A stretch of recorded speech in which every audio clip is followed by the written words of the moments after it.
When people think about becoming a data furnisher, they usually jump straight into Metro 2 reporting or software or portfolios.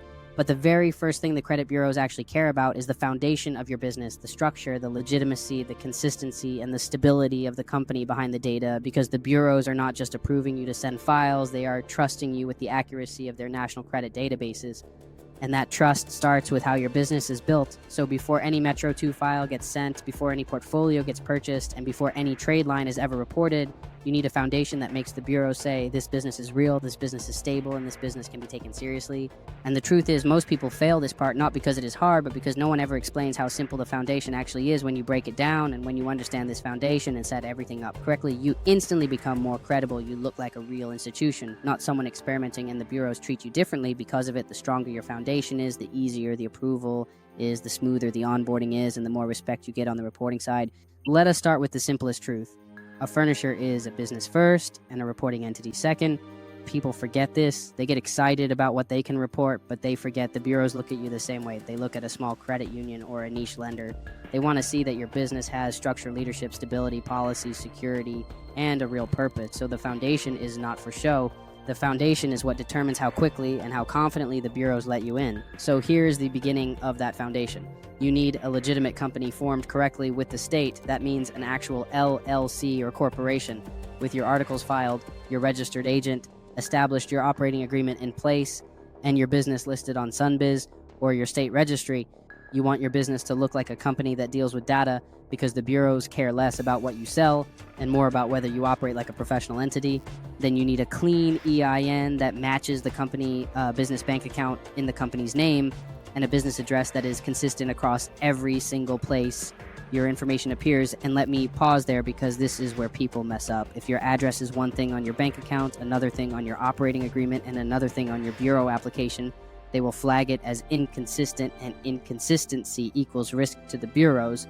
So you want one address, one phone number, one website, and the exact same spelling on every single document. After that, you need a domain name for your business, not a Gmail, not a Yahoo, not a random personal email.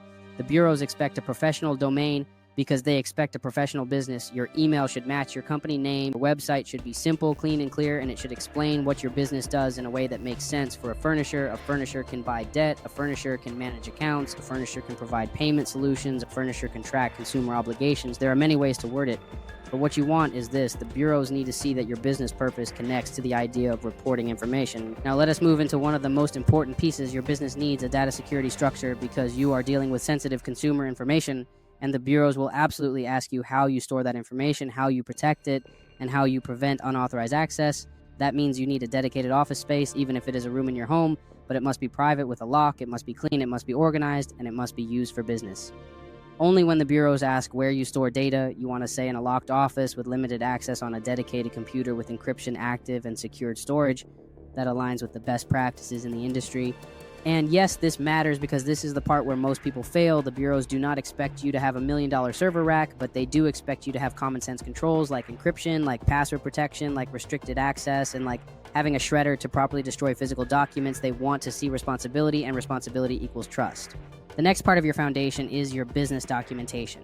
And this is the binder that proves you are not just saying the right things. You have them written down, you have them organized, and you have them ready to produce if the bureaus ask. And yes, they will ask. So you need a creation policy that explains how accounts are created, a reporting policy that explains how accounts are updated, a dispute resolution policy that explains how you investigate and resolve disputes, and a data retention policy that explains how long you store records and when you destroy them.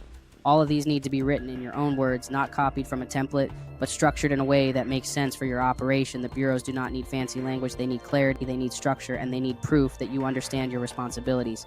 Now let us talk about something that does not get enough attention, your business purpose. If you tell the bureaus you are building a business to help consumers, they are going to ask for the structure of that help. But if you tell the bureaus your business acquires accounts or manages obligations or provides reporting for accounts that your company owns, or services, that is what a furnisher does, that aligns naturally with the idea of reporting, that matches the structure of a reporting entity, and that eliminates confusion for them. The clearer your business purpose, the smoother your approval process goes.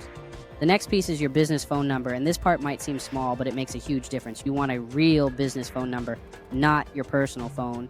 and not a burner number. Something permanent, something professional, something that stays active, because the bureaus will call you, and when they call you, they want to speak to someone confident, someone knowledgeable, someone who knows the policies, and someone who understands the business model. This is why your foundation matters. It makes you sound legitimate because you actually are legitimate. Then you need consistency across all public listings.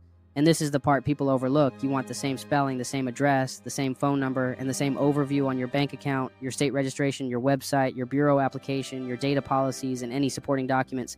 If one line mismatches, the bureaus will pause your application. They want stability.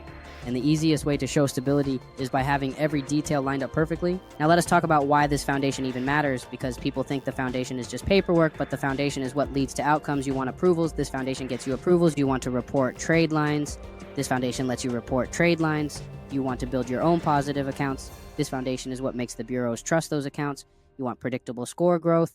You need a stable business foundation to send predictable reports. You want to use your own system to build your own credit or help others build theirs. You need this foundation to be approved in the first place. This is not paperwork. This is access. This is the gate the bureaus use to decide who is serious and who is not. When your foundation is clean, your approval goes faster. When your foundation is sloppy, your approval stalls, and they may even reject you. And once you understand this, you realize something powerful. The bureaus are not trying to make this difficult. They are trying to make sure the people reporting data are disciplined, organized, and responsible. Once you show them that you get treated like a real partner, not a random applicant. And here's the part most people never realize. Once you build this foundation and get approved, you have permanent leverage, because the bureaus do not remove furnishers easily. Once you are in, you are in. And now you have the power to build primary trade lines, age, payment history, depth, and structure, the exact type of accounts you want to appear on a credit file. This is the outcome that matters. This is the reason the foundation matters, because the foundation is the key that opens the door to all the benefits people want from credit building. So if you ever wondered how to get approved, how to start reporting, how to build real credit history for yourself or others, how to stop depending on third parties or thin trade lines or weak reporting services, the answer is simple. You build the foundation the right way, and that foundation becomes the engine that powers everything else you do as a furnisher. And once your foundation is set, the entire world of credit opens up in ways the average consumer never even sees, because they are not operating at the level you are building toward.